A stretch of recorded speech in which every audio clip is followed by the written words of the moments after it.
आज का बाइबल का वचन लेवी का ग्रंथ अध्याय 25 वचन 1 और 8 से 17 और आज का सुसमाचार सन्मति के अनुसार अध्याय 14 वचन 1 से 12। लेवी का ग्रंथ अध्याय 25 वचन 1 और 8 से 17। प्रभु ने सिनाई पर्वत पर मूसा से यह कहा, वर्षों के 7 सप्ताह अर्थात 7 बाद 7 वर्ष तदनुसार 49 वर्ष बीत जाने पर तुम 7वें महीने के 10वें दिन प्रायश्चित के दिन देश भर में तुरही बजवाओगे। यह 50वां वर्ष तुम लोगों के लिए एक पुण्य वर्ष होगा और तुम देश में यह घोषित करोगे कि सभी निवासी अपने दासों को मुक्त कर दे। यह तुम्हारे लिए जयंती वर्ष होगा। प्रत्येक अपने पैतृक संपत्ति फिर प्राप्त करेगा और प्रत्येक अपने कुटुंब में लौटेगा। 50वां वर्ष तुम्हारे लिए जयंती वर्ष होगा। उसमें तुम न तो बीज बोओगे, न पिछली फसल काटोगे और न अनछटी दाखलताओं के अंगूर तोड़ोगे, क्योंकि यह जयंती वर्ष है। तुम उसे पवित्र मानोगे और खेत में अपने आप उगी हुई उपज खाओगे। उस जयंती वर्ष में प्रत्येक अपने पैतृक संपत्ति फिर प्राप्त करेगा।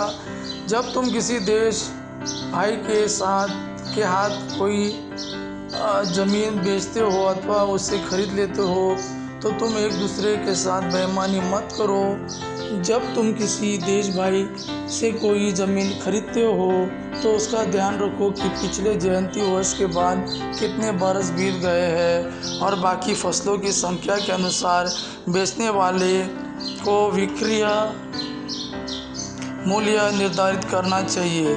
जब अधिक बरस बाकी हो तो मूल्य अधिक होगा और यदि कम बरस बाकी हो तो मूल्य कम होगा, क्योंकि वह तुम्हें फसलों की एक निश्चित संख्या बेचता है। तुम अपने देश भाई के साथ बेईमानी मत करो, बल्कि अपने ईश्वर पर श्रद्धा रखो, क्योंकि मैं तुम्हारा प्रभु ईश्वर हूँ।